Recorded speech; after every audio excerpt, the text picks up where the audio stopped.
본문의 말씀 마태복음 1장 1절에서 6절 말씀 중심에서 믿음의 계보라는 제목으로 함께 말씀을 통해 은혜 나누기를 원합니다. 조상 없이 후손이 없고 후손 없이 계보가 없다 이렇게 말을 할 수가 있죠. 더 나아가서는 믿음의 계보라고 하는 것은 신앙 없이 믿음의 계보는 또 있을 수가 없다라고 말할 수 있습니다.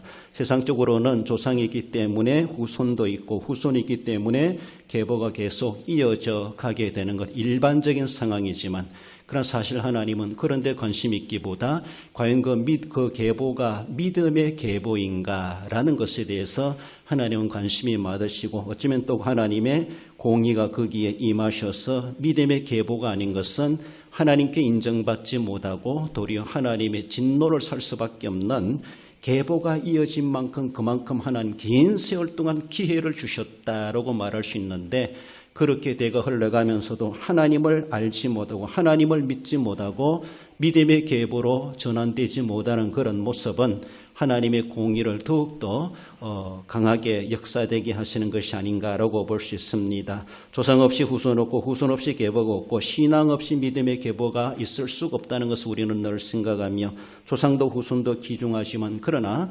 신앙이 너무나 중요하다. 하나님을 유일하게 섬기는 그 유일신앙관 그 신앙이 있어야만이 오늘 본문에서 말해주는 믿음의 계보다라고 그렇게 말을 할 수가 있습니다. 우리는 믿음의 계보인가를 다시 한 번 더 재점검하고 믿음의 계보의 노선에 바르게 설 수 있도록 우리의 가정을 이끌어 갈 수 있어야 될 것입니다. 알파와 오메가 되신 하나님이시다 이렇게 말씀하죠. 시작과 마침이다 이런 말입니다. 우리의 인생의 시작이 하나님께로부터 시작되었고 그 오메가 그 끝이 하나님께로 이루어지게 된다라는 겁니다. 이 생명의 원리를 그 어느 누구도 피할 수가 없습니다. 모든 피조 만물이 다 그러합니다. 인간만이 아니라 더욱이 우리 인간들도 더욱이 그러하죠. 하나님으로부터 시작되었고 하나님으로 말미암고 하나님께로 돌아가느니라.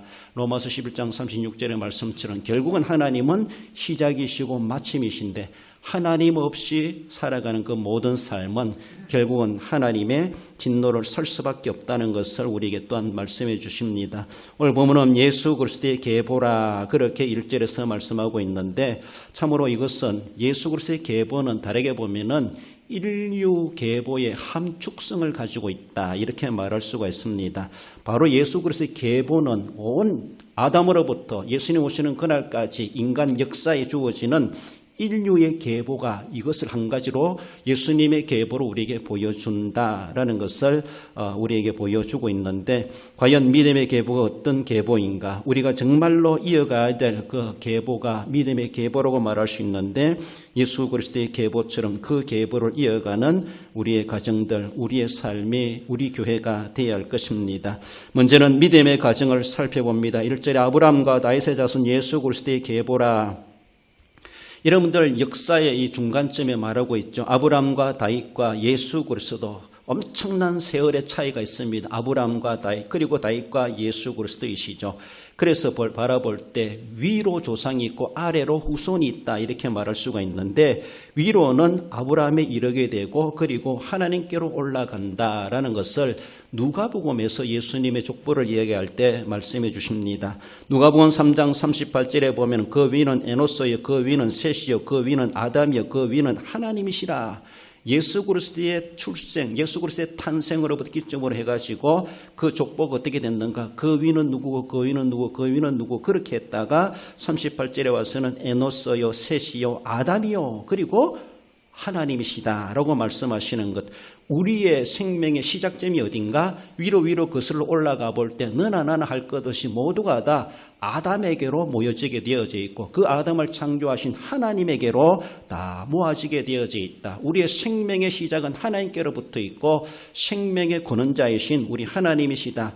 우리 민족, 우리의 가정, 우리의 나라, 우리 모든 세계 만민 누구든지 할 것 없이 다 하나님으로 말미암아 시작된 인류라고 하는 것을 말씀하고 인류의 역사의 시작은 하나님께로부터 아담을 통해서 그렇게 이어져 가게 됐다라는 것을 분명히 말씀하고 있습니다. 아래로는 후손을 이야기해 볼 때 아래는 무엇입니까?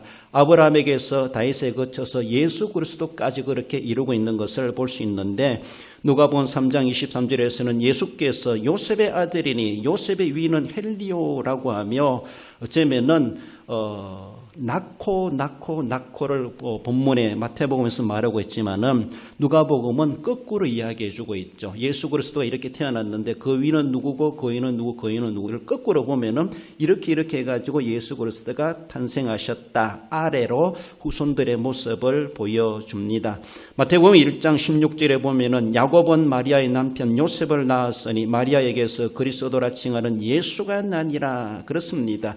이 요셉과 마리아가 정혼하였고 하나님께서는 이 마리아의 몸을 통해서 예수 그리스도가 태어나게 하셨다. 이 사연을 말씀해 주십니다. 위로는 조상이 있고 아래로는 후손이 있는데 위로 올라가던 조상이든 아래로 내려오던 후손이든 모두가 다 하나님 없이 생겨난 자들이 아무도 없고 모두가 다 하나님이 원하시는 믿음의 계보를 이어갔던 믿음의 조상들이고 믿음의 후손들이다. 한마디로 믿음의 족보를 믿음의 계보를 예수 그리스도의 계보로 소개해 주고 있는 것을 볼 수가 있습니다.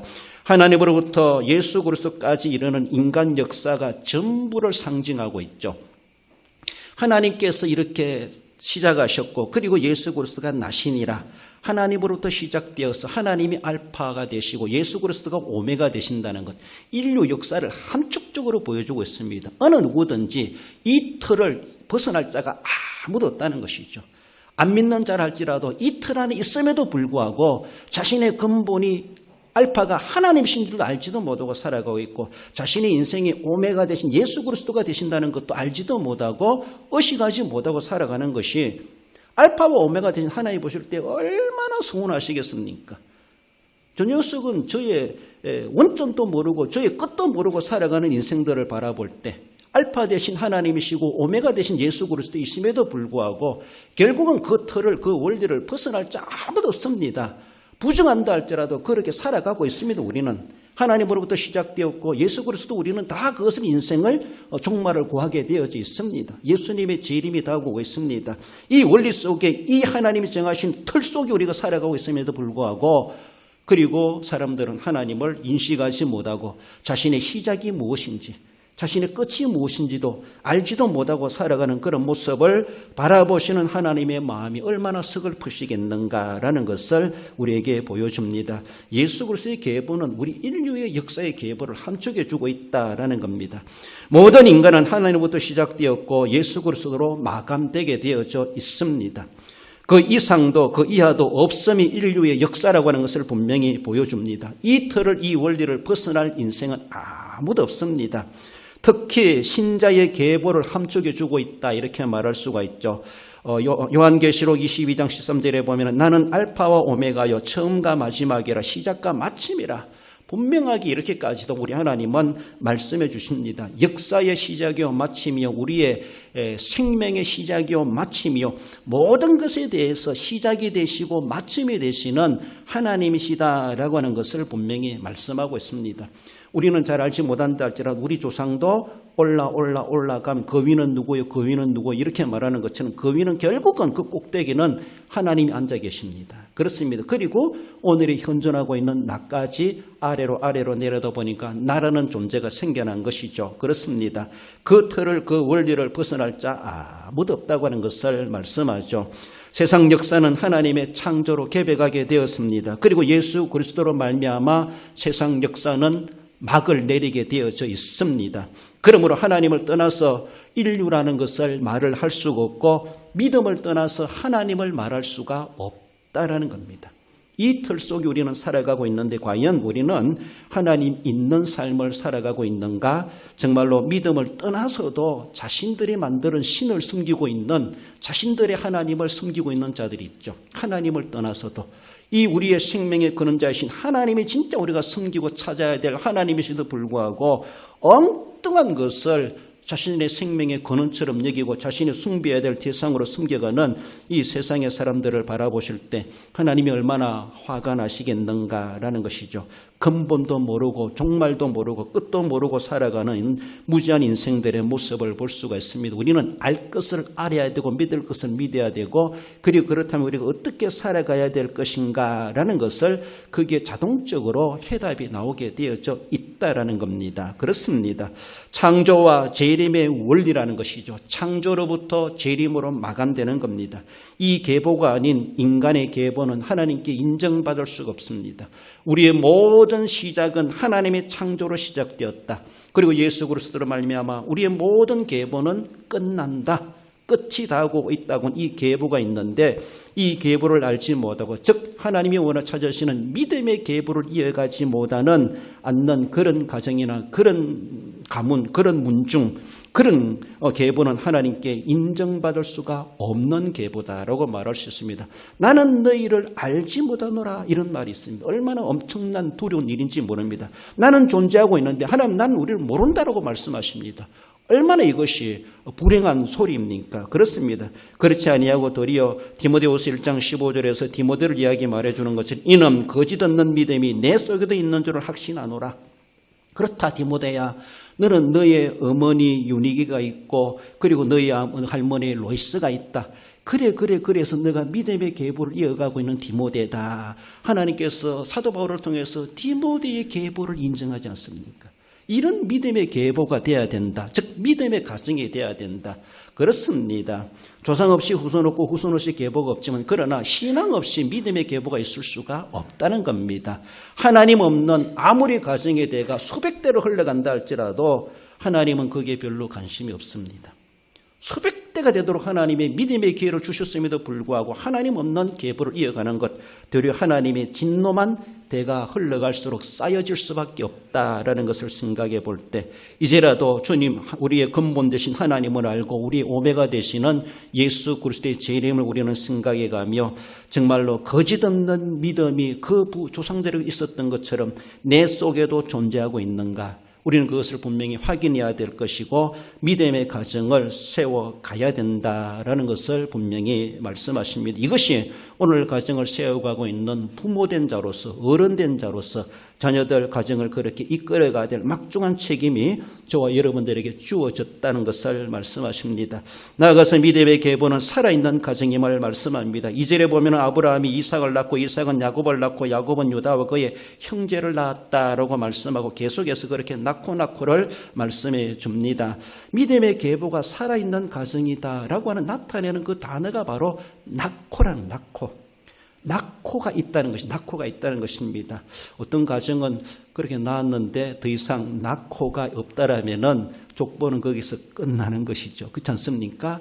낳고란 말이 계속 이어져 가니까 그 가문은 살아있구나. 그 가정은 살아있구나. 그렇습니다. 살아있는 가정을 나타내는 단어가 낳고라는 그런 말입니다. 그렇습니다. 얼마나 귀중한지 몰라요. 이것이 오늘 우리에게 있어야 된다는 것이죠. 가정적이든 국가적이든 개인적이든 더 나아가서 신앙적인 교회도 마찬가지.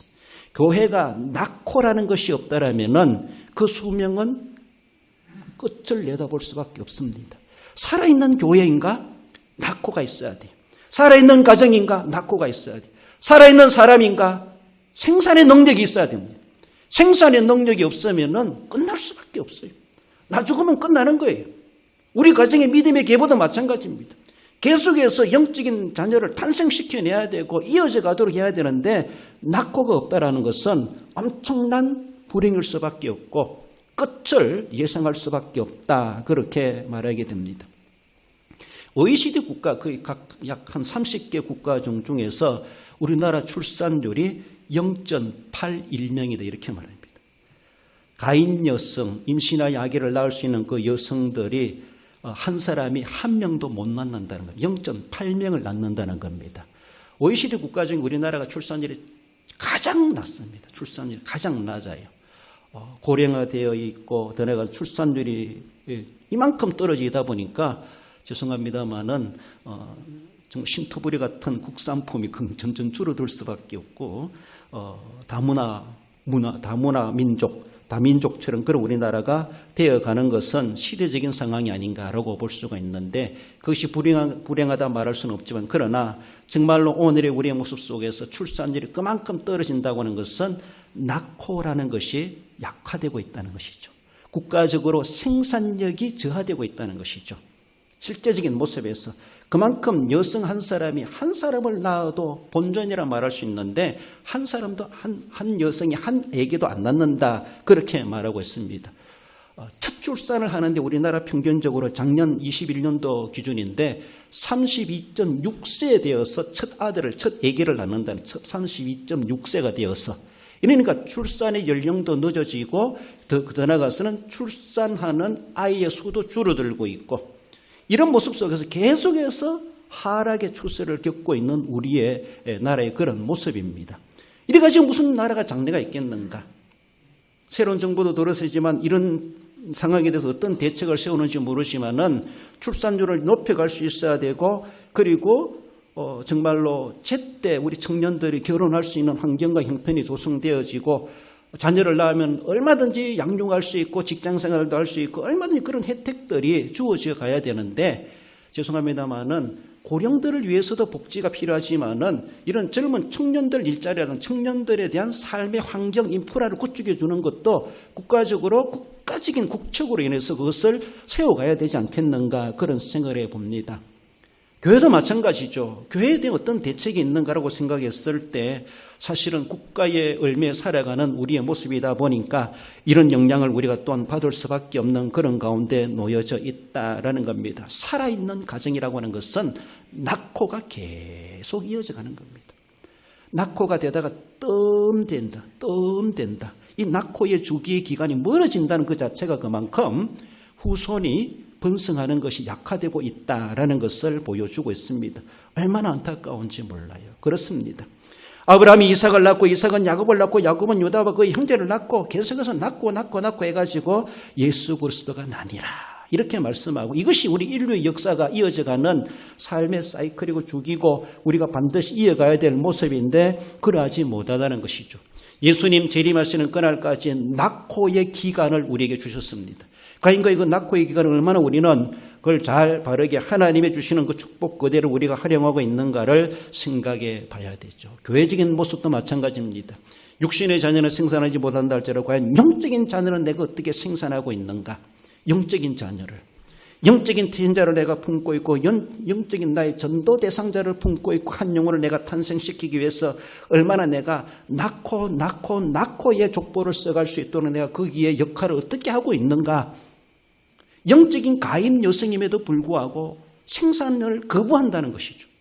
전도하기를 거부한다는 것이죠. 안 한다는 것이죠. 그러니까 어쩌면 죄송한데 독선주의자가 늘어나고 결혼했다 할지라도 자녀 생산을 소극적으로 여기고 거부하는 그런 상황들. 그렇게 자녀를 낳고 키우는 그런 부담을 안 하고 싶다는 것이죠. 그들이 커가면서 부모님 세대, 할머니, 할아버지 세대들 자녀들 때문에 평생 고생하는 걸 보아서 그런지 모르지만은 자기들은 안 하고 싶다는 것이죠. 얼마나 이기주의입니까? 얼마나 무책임한 생각들입니까? 생육하고 번성하라고 우리에게 명령하셨고 말씀하셨는데 그것이 하나의 복이기도 한데 거기에 대한 아무런 사회적인 책임을 자기는 내가 왜 그렇게 감당해? 무책임하게 그저 내 인생 내가 즐기며 살겠다는 이런 모습이 아닌가? 여러분들 세상 사람들 탓하지 마십시오. 우리 신앙생활도 그렇게 하고 있습니다. 얼마나 이기주의적인 신앙생활인지. 남들이 새롭게 한 영혼이 교회에 들어오고 예수님을 믿어 구원받는 것이 얼마나 귀중한 것인가를 우리는 생각해야 되고 그 한 영혼이 들어오는 것을 그렇게 환영하고 정말로 나는 전도 못했지만 그렇게 전도해 오는 사람들을 바라보며 너무나 기뻐하고 감사해야 되는데 영적인 출산 저하되어 버리는 그렇지 않습니까? 1년 지나가도 한 사람이 한 명도 전도 못해요. 0.8이 아니라 0.000도 안 되는 그런 모습이 아닌가. 일평생 살아가면서도 그런 모습 속에서 우리가 무엇을 탓하고 세상 사람들 탓하겠는가? 세상 계보를 걱정할 것인가? 영적인 계보가 믿음의 계보가 이어져 가지 못하고 있는 이런 모습이 오늘의 우리 현실적인 모습이 아닌가? 하나님 앞에 어떻게 우리가 나와서 거룩한 주일을 예배드린다 하지만은 하나님 앞에 빈손으로 온 것은 아닌가? 무엇을 하나님 앞에 내가 오늘까지 살아가고 있다, 은혜에 감사합니다라고 말할지 모르지만은 하나님이 보실 때에 만족하지 못하는 우리 오늘의 모습은 아닌가라고 볼 수 있습니다. 창세기 1장 28절 하나님 아담 하와에게 말씀하셨죠. 하나님이 그들에게 복을 주시며 이르시되 생육하고 번성하여 땅에 충만하라. 이건 하나님께서 인류에게 주시는 축복이면서도 하나의 명령이다 이렇게 말하십니다. 그러면은 독신으로 사는 게 잘못됐습니까? 잘못 안 됐습니까? 결혼했는데 아기를 안 낳는 것이 죄입니까? 죄 아닙니까? 잘못됐다 말할 수도 있고 안 잘못됐다 말할 수도 있어요. 이거를 단순한 축복으로 여기면은 잘못이 아닙니다. 이 말씀을 내가 명령으로 받으면은 명령을 이행하지 못한 자로서의 하나님 앞에 책임을 물을 수가 있어요. 그렇지 않습니까? 그 본문의 이 말씀을 제가 볼 때는 창세기 1장 28절은 하나님 우리 계신 축복의 선언이시면서도 너는 그렇게 해라. 명령의 말씀이기도 하다는 것이죠. 그러니까 어떻게 보면 극단적인 말로 죄도 될 수도 있고 죄 아닐 수도 있다. 축복이면은 괜찮아요. 그러나 그 말씀이 명령으로 우리가 받는다면은 나는 명령 불이행자가 되는 것이죠. 그에 대한 책임을 하나님은 분명히 물으실 수 있습니다. 육신적인 생육하고 번성하는 것뿐만 아니라 영적인 모습에서 땅끝까지 내 정의내라 말씀하신 것이 명령이 아닙니까? 과연 거기에 대해서 우리는 어떻게 하나님 앞에 가서 답변을 할 수 있을까? 너는 내가 생육하고 번성하라고 충만하라고 말했는데 너는 어떻게 해왔느냐? 라고 물으신다라면은 살아있지 못한 믿음이 되지 못하니까 죽은 믿음으로 그저 살아왔으니까 생산이 없는 삶을 살아온 것이죠. 영적이든 육적이든 우리의 삶은 살아있는 가정이 돼야 되고 살아있는 성도가 돼야 되고 살아있는 국가가 돼야 되고 살아있는 가정이 돼야 되고 살아있는 지역이 돼야 되죠. 살아있다고 하는 것은 낙호가 있습니다. 낙호가 없는 가정, 낙호가 없는 개인, 낙호가 없는 교회는 결국은 문 닫을 수밖에 없어요. 끝입니다. 하나님께서 우리에게 축복을 우리 주신 것을 잘 관리하며 정말로 복스럽게 복이 되도록 해야 될 것이고 하나님 명령으로 받을 때는 그 명령을 내가 또 이행하지 못하고 또 내 혼자 왔습니다. 하나님 앞에 죄스러운 마음 가지고 하나님 앞에 엎드릴 수밖에 없죠. 우리의 모습은. 이것은 아담뿐만 아닙니다. 창세기 9장에 노아에게 말씀하셨고 창세기 22장에 아브라함에게 말씀하셨고 창세기 28장에 이스라엘 야곱에게 그렇게 말씀하셨습니다. 동일한 말씀을. 생육하고 번성하고 땅에 충만하라. 하나님 그렇게 복을 주시겠다 말씀하셨고 넌 그렇게 해라 라고도 명령하셨다라고도 말을 할 수 있고 그것뿐만 아니라 오늘 우리에게 주시는 하나님의 축복이시면서도 명령의 말씀입니다. 영적이면서도 육신적으로도 우리에게 주시는 하나님의 축복이고 명령이시다. 우리는 그렇게 받을 필요가 있습니다. 고린도전서 4장 15절에 사도 바울은 뭐라고 고백합니까? 그러므로 그리스도 안에서 1만 스승이 있으되 아비는 많지 아니하니 그리스도 예수 안에서 내가 복음으로써 내가 너희를 낳았느니라. 스승과 아비를 비교할 필요 없지만 여기서 말하는 아비는 생산이 있는 사람을 이야기해요. 생산이 있는 사람. 그래서 내가 너를 낳았느니라 이렇게 말하죠. 아버지의 역할을 생산의 능력을 그렇게 사도 바울은 고린도 교회를 향하여 그렇게 내가 너희들을 낳는 것처럼 아비노스를 내가 그래도 해왔다. 아버지로서. 한편은 스승이지만은 정말로 한 영혼을 탄생시키려고 그렇게 자기는 아비로서의 부모로서의 영적인 부모로서의 낳고를 자기는 그렇게 관심을 가지고 너희를 낳았다. 이렇게 말하지 않습니까?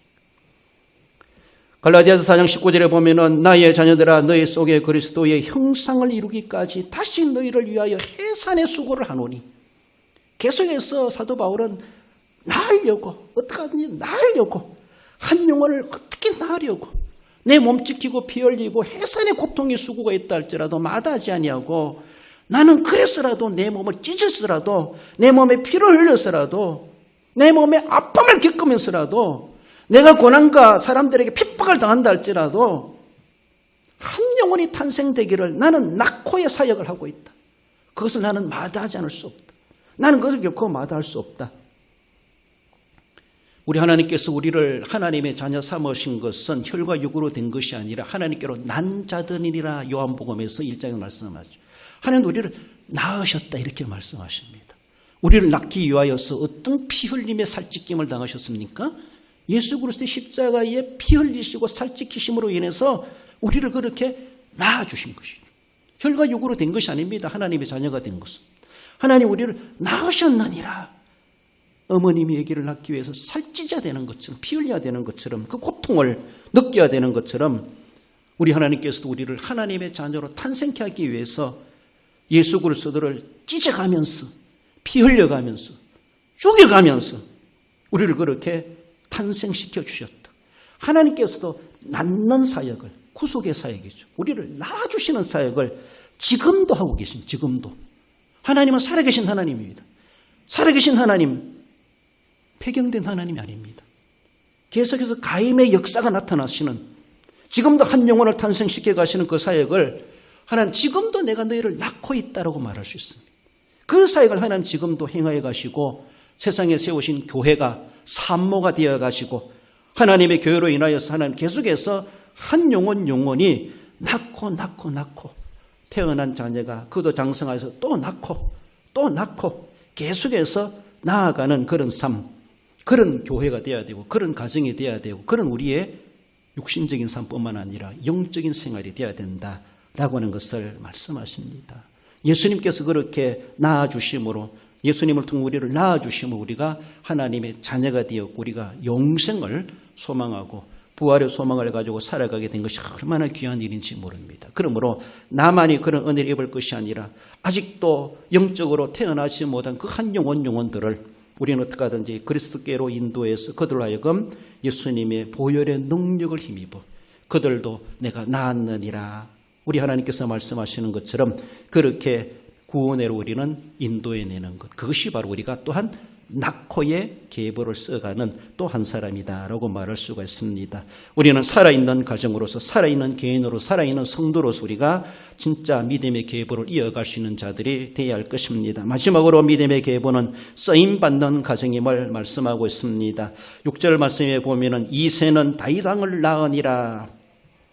하나님의 역사 가운데 아브라함과 다윗을 거쳐 예수 그리스도의 계보, 더 나아가서는 아담으로부터 예수 그리스도의 계보가 우리 인류 역사의 모든 계보의 함축성이 있다고 말하는데 예수 그리스도로 인해서 다윗이 태어났다라고 하는 것을 본문은 말씀하죠. 그렇습니다. 결국 다윗이 초점이 아니라 다윗을 통하여서 예수 그리스도가 태어나게 하실 것을 분명히 중간에 다윗을 하나님은 딱 정해놓으셨기 때문에 다윗이 너무나 중요한 겁니다. 하나님 계보의 통로 가운데 중간에 이름들은 조금 생략하더라도 다윗만큼은 딱 등장시키지 않습니까? 이 다윗이 주류라는 것이죠. 하나님이 원하시는 정하신 자라는 것이죠. 그러니까 많은 이스라엘의 지파가 있고 조상이 있다 할지라도 다윗을 생산하는 그 지파가 주류입니다. 하나님은 다윗을 정하셨습니다. 그러므로 다윗을 생산해야 되죠. 창조에서부터 예수 그리스도에 이르기까지 숱한 사람들이 오고 가고 했지만은 그 중에 하나님의 뜻을 제대로 쓰임받은 사람들이 많죠. 그 중에서 하나님 대표적으로 말하는 사람이 오늘 본문에 이새는 다윗왕을 낳으니라 다윗입니다. 아브라함도 이삭도 야곱도 또 12지파도 하나님이 또한 다른 선지자들도 많이 시대마다 하나님 쓰셨습니다만은 그 모든 쓰임받은 인물 중에 오늘 본문에 대표적으로 다윗을 우리가 생각해 볼 때에 하나님이 다윗을 어떻게 쓰셨는가, 허다한 쓰임받은 사람들이 하나님의 계보에 다 있지만은 생략되고 있죠. 그런 대표적인 모습에서 다윗을 이야기하고 있는데 우리는 과연 내가 하나님 앞에 쓰임받은 삶을 살아가고 있는가? 그저 내 인생 태어나서 살고 별로 쓰임받지도 못하고 세상에 유용한 인물이 되지 못하고 내 인생 그렇게 끝나고 있는 것은 아닌가? 과연 내가 쓰임받는 삶을 살아가고 있는가? 쓰임받지 못하고 살아가고 있는가? 물론 소극적이든 여러 가지 모습이든 다 쓰임받는 삶이겠지만은 하나님의 계보를 이어가는 그런 모습 속에서 적극적으로 쓰임받는 그런 부류에 우리가 속해야 되지 않겠는가? 제대로 역할하지 못하고 사명을 감당하지 못하는 그런 모습은 있지 아니한가? 사회적으로는 문화명령에도 이렇게 말하죠. 생육하고 번성하여 족보가 이어져가고 민족이 확장되어가는 그런 모습들이 문화명령입니다. 그러나 본문의 성경이 말해주는 것은 문화명령만 아니라 성교의 명령이 있습니다. 그래서 하나님의 나라가 확장되어가는 일에 세상 나라 민족만 번져가고 인구가 많아지는 것이 아니라 하나님의 나라가 번져가고 하나님의 백성이 많아지는 성교의 명령을 우리는 어떻게 감당하고 있는가. 문화 명령도 우리가 해야 될 일반은 총적인 사명이지만은 그러나 선교의 명령은 하나님 우리에게 주신 특별한 은총으로 주어진 우리가 믿는 사람들이 감당해내야 될 또한 사명이다라는 것. 결코 우리는 문화 명령도 이행해 가면서 선교적 명령도 우리는 동시에 분명하게 감당해 가야 한다는 것을 말씀합니다. 다윗은 문화 명령이든 선교 명령이든 동일하게 감당해왔던 인물 중에 그런 모습이지만 우리에게 정말로 하나님의 귀하신 뜻에 귀중하게 들어 쓰임받은 대표할 만한 인물로 우리에게 소개해 줍니다. 쓰임받은 다윗이 어떻게 쓰였는가? 다윗을 두고 이렇게 말하고 있지 않습니까? 하나님의 뜻을 다 이루게 하겠다. 사도행전 13장에 나오는 것처럼 하나님께 다윗을 보면서 내가 다윗을 만나니 내 마음에 맞는 사람이다. 내가 다윗을 통해서 내 뜻을 다 이루게 하겠다. 하나님이 하고 싶은 일을 다윗을 통해서 다 행하시겠다는 겁니다. 그 하나님 앞에 하나님께 다윗이란 존재가 얼마나 귀중한지 몰라요. 하나님이 하실 일을 다윗을 통해서 다 이루게 하시겠다는 겁니다. 그러니까 모든 하나님의 사역은 다윗이라는 곳으로 딱 함축되어지고 다윗을 통해서 하나님이 이렇게 또 펼쳐가시는 것이죠. 그 다윗이 하나님 앞에 어떻게 쓰임받았습니까? 다윗은 많은 싸움을 했을 때 백전백승한 그런 장군이고 왕으로 소개되고 있죠. 역대상 18장에서. 어디를 가든지 이기게 하시니라. 하나님은 패하신 하나님이 아니십니다. 어떤 대적 원수라도 이겨내시고 감당해내실 수 있는 승리의 하나님심을 다윗을 통해서 나타내 주지 않습니까? 다윗을 가리켜서 여러 왕들 중에서 성군이다 이렇게 말합니다. 만왕의 왕이다, 왕중의 왕이다 이렇게 말합니다. 그도 하나의 인간으로서 흠과 티가 많은 사람이지만 전체적인 평가로 바라볼 때 성군이다 이렇게 말합니다. 그것은 바로 예수 그리스도의 왕권에 대해서 다윗을 통해서 예표해주고 상징해주고 보여주는 겁니다. 다윗이 유명한 것이 아니라 하나님 다윗을 그렇게 만들어주신 것은 바로 이런 왕이 진짜로 오실 것이다. 하나의 그림자적인 모습으로 다윗을 보여주고 계십니다. 다윗을 보면서 그런 진짜 실제의 왕이, 왕중의 왕, 만왕의 왕이 이렇게 오실 것이다. 다윗을 보면서 진짜 성군이 오실 것이다 라고 하는 것을 다윗이 그렇게 하나님의 대표 인물로 소개해주고 있습니다. 결국 다윗을 통해서 하나님 메시아 예수 그리스도가 탄생하시겠다라고 하는 것을 그렇게 계시하신 것이죠. 그리고 본문에서도 아브라함과 다윗 그리고 예수 그리스도 이렇게 나오는 것을 볼 수가 있죠. 오직 다윗의 혈통을 통해서 예수 그리스도 이 땅에 태어나게 하시겠다. 하나님 이미 다윗이 태어나기 전부터라도 예수 그리스도 이 땅에 오시기 전부터라도 이 모든 혈통적 계보를 하나님 이미 다 짜놓고 계셨다. 이렇게 말할 수 있습니다. 그러므로 다윗이 얼마나 중요한 역할을 하고 있었던가라고 볼 수가 있죠. 다윗의 왕국은 망하지 않는 왕국으로 예표되고 있습니다. 그렇습니다. 실제적인 이스라엘 나라는 나라가 망하기도 하고 전쟁에 피하기도 하고 포로로 끌려가게 됐지만은 그러나 다윗의 왕국이라고 하는 것은 영원한 나라, 하나님의 나라, 메시아의 나라, 그 왕위를 내가 영원히 있게 하겠다. 하나님이 다윗에게 성전을 짓고자 하는 다윗에게 만류하면서 너 아들 솔로몬이 지을 것이다. 그리고 그 나라 왕위를 내가 영원히 보존하겠다. 사실 실제적으로 영원하지 않지만 하나님 그것은 다윗의 이름을 통해서 메시아의 왕국이 건설되게 될 것이고 그 메시아의 왕국은 영원히 존속하는 이 땅의 유일한 하나님이 세우시는 왕국이다라는 것을 다윗의 왕국을 통해서 그렇게 상징적으로 보여주셨습니다. 그러므로 다윗이라는 존재가 하나님의 거룩한 사역이 얼마나 귀중한 인물로 쓰임받았는가 이런 모습에서 단편적으로 보여주고 있습니다. 우리는 다윗만큼이나 살아가면서 그렇게 역할을 못한다 할지라도 우리의 삶의 영역에서 내 나름대로 하나님 앞에 내가 어떻게 쓰임받고 있는가 쓰임받으려고 하나님 마음에 합한 자가 되어야 되죠. 하나님 눈에 드는 자가 되어야 되죠. 하나님이 정말로 마음껏 부려먹을 수 있는 그런 인물들이 우리가 돼야 되죠. 내 고집과 자존심과 명예와 내 형편과 사정을 따지지 말고 그거 앞세우지 말고 하나님이 부르시면 하나님이 맡기시면 그렇습니다. 죽으려면 죽을 신용까지도 할 수 있는 이런 모습이 다윗의 모습이 아니었습니까? 하나님 그렇게 다윗을 좋아하셨고 다윗을 통해서 하나님의 뜻을 다 이루게 하시겠다. 그렇게도 작정하실 만큼 하나님은 다윗은 그렇게 소중하게 들어쓰임 받았습니다. 인간 창조와 아브라함 선택이 있었다 할지라도 그리고 선민 이스라엘이 있다 할지라도 아브라함에게 다윗이 없다면 이스라엘 나라에 다윗이 없다라면은 별 볼 일 없는 그런 민족이요 나라일 수밖에 없다라는 것이죠. 다윗 없는 아브라함은 선민이라 말할 수가 없습니다. 이스라엘에 다윗이 없는 이스라엘은 무의미한 일반 다른 나라와 다를 바가 없습니다. 그렇습니다. 그들에게 다윗이 있기 때문에 아브라함도 부각이 되는 거예요. 이스라엘 나라가 다윗이 있기 때문에 이스라엘도 부각이 되는 거예요. 하나님은 그를 통해서 결국은 다윗을 태어나게 하시겠다 이 말씀이셨고, 더 나아가서는 다윗인 존재가 기중한 것이 아니라 다윗은 예수 그리스도 그 혈통을 통해 태어났기 때문에 다윗이 부각되는 겁니다. 예수 그리스도 없는 아브라함, 예수 그리스도 없는 선민 있을 수가 없습니다. 예수 그리스도 없는 다윗의 왕가가 있을 수가 없습니다.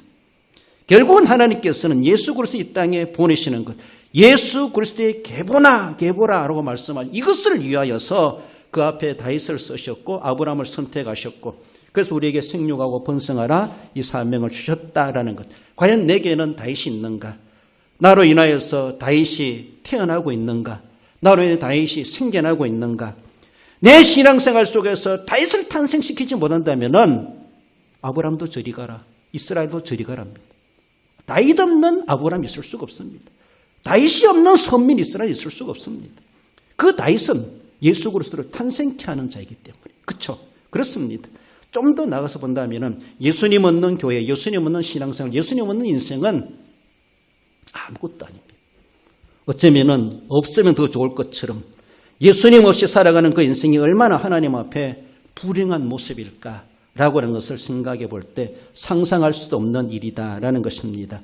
그만큼 이런 결정적인 역할에 쓰임받은 사람이 다윗이다 생각해 볼 때 우리는 정말로 하나님, 나로 인하여서 내 신앙과 내 신앙 고백을 통해서 다윗을 생산하게 해 주옵소서.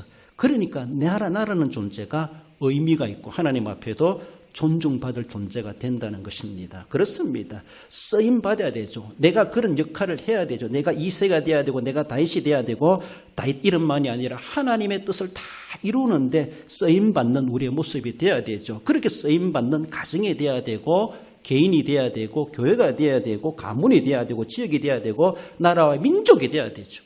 우리나라가 아무리 좋은 나라 할지라도 다윗을 탄생치 못하고 예수 그리스도 없는 나라 된다는 것은, 그것은 하나님 앞에 별로 관심 없는 나라이고 결국은 망하고도 말 수밖에 없는 그런 나라도 될 수도 있다는 것을 우리는 우리에 볼 수가 있습니다. 그러므로 우리는 국가 민족 복음화를 위해서, 이웃 복음화를 위해서, 가정 복음화를 위해서 또 한 영혼을 우리는 전도해 가는 것, 바로 그것이 살리는 일이기 때문에, 그것이 바로 하나님 앞에 보장받는 우리 민족이 나라이기 때문에 우리는 그 일을 계속해서 행하지 않을 수가 없다는 사실을 기억하십시다. 장차 임하실 예수 그리스도나 장차 완성될 하나님의 나라에 과연 내가 어떻게 이바지하고 있는가? 예수님 분명히 재림하시는데 하나님 나라가 완성되어 가는데, 그 나라 되어 완성되는 그런 가운데 나는 무엇을 하고 있는가? 내가 안 해도 하나님 나라는 완성됩니다. 그러나 하나님은 너도 거기에 참여하여라, 우리로 하여금 그렇게 먼저 불러주셨고 그 사명을 우리에게 맡겨주셨습니다. 내가 돕는다고 해서 빨리 되는 것도 아니겠지만은, 내가 한다고 해서 더 잘 되는 건 아니겠지만은, 우리 없어도 하나님 다 이루어 가시겠지만, 그러나 우리가 안 해도 하나님 이루실 그 일에 우리를 동참시켜 주시는데, 동참하는 자는 복이 있지만 동참하지 않는 자는 하나님의 맡겨진 사역에 대해서 그만큼 직무유기가 어디 있고 하나님의 뜻을 이루게 하시는 일에 역행하는 자, 세상적으로 반역행위가 더 어디 있겠는가? 거기에 대해서 관심 없이 살아간다면 그만큼 그것이 바로 우리 주님 앞에 영적인 반역이다라는 것을 우리는 우리에 볼 수가 있습니다. 성령 충만으로 땅끝까지 정인되라 명하신 것을 우리는 늘 기억하며, 한 사람의 신자로서 또 하나의 교회로서 우리는 정말로 하나님 나라의 하나님 뜻을 이루심에 대해서 다 쓰임받는 우리의 모습들이 될 수 있어야 할 것입니다. 우리 사도행전 13장 22절을 읽어봅시다. 내가 이새의 아들 다윗을 만나니 내 마음에 맞는 사람이라, 내 뜻을 다 이루리라. 할렐루야. 내 일을 다 이루게 하리라. 그렇게 우리가 쓰임받는 모습이 되어야 할 것입니다. 말씀을 맺습니다. 우리 성도 여러분, 믿음을 지켜내는 믿음의 가정이 되어야 할 것입니다. 믿음을 지키는 믿음의 성도가 되어야 될 것입니다. 정말로 영육으로 생육하고 번성에 살아있는 가정이 되도록 해 가야 할 것입니다. 출산 저하 안 됩니다. 많이 낳아야 됩니다. 영적으로도 많이 전도해야 됩니다. 그렇습니다. 가정도 살리고 교회도 살리고 영적으로도 살리고 육적으로도 살리고 이 일들 우리가 어떻게 합니까? 어떻게 하든지 그 일을 최선을 다해 다시 관심을 가지고 우리 하나님 앞에 그 귀한 사명 우리 명령으로 받으면서 그 귀한 사명을 감당해 가는 우리의 가정과 우리 교회 우리의 삶이 되어야 할 것입니다. 하나님의 뜻에 쓰임받는 가정이 되어야 되지 하나님 뜻과 무관하게 하나님은 다윗을 통해서 내 뜻을 다 이루리라 말씀하신 것처럼 하나님의 뜻에 적임자들로 우리 교회가 쓰임받고 우리 성도들이 쓰임받고 이 시대가 쓰임받고 우리 나라 민족이 그렇게 쓰임받을 때 하나님은 다윗의 왕국을 보장해 주신 것처럼 어떤 대적들이 있다 할지라도 백전백승하게 했던 것처럼 하나님은 우리나라를 우리의 가정을 우리 교회를 그렇게 지켜주실 것이다 라는 겁니다.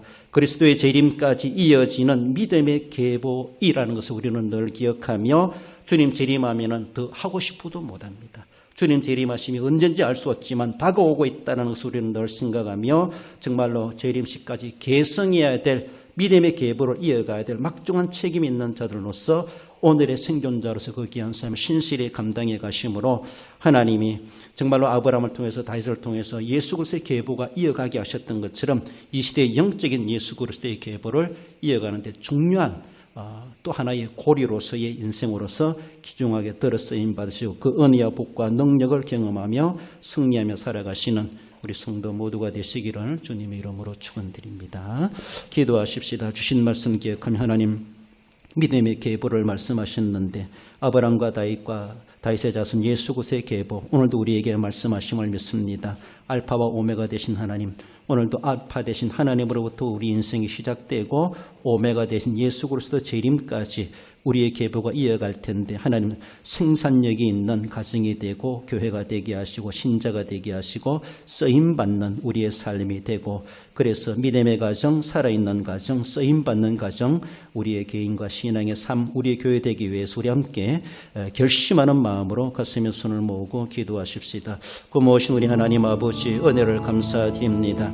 믿음의 계보 주님 조상 없이 후손이 없고 후손 없이 계보가 없는데 그런 어떤 계보보다 믿음의 계보가 되어야 될 것을 말씀하시는 주님 신앙 없이 믿음의 계보가 있을 수 없다는 것을 알게 해주신 하나님 진정코 믿음의 가정이 되게 하시고 하나님 살아있는 가정이 되게 해 주옵소서. 하나님 나라 위해서 쓰임받는 가정 귀한 삶이 되게 하시고 생산적으로 하나님께서 귀하게 쓰시기 합당한 자 주님의 교회 나라 민족 되게 해주시길 원하오며 예수님의 이름으로 감사하며 기도를 옵나이다.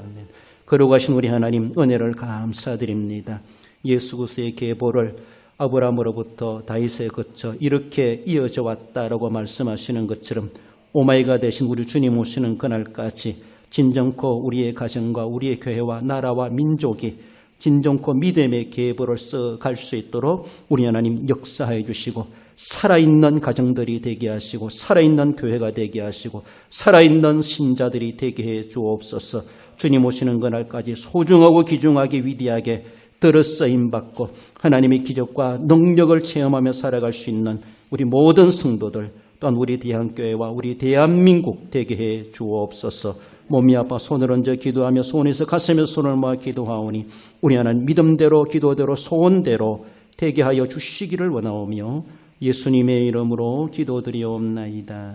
아멘.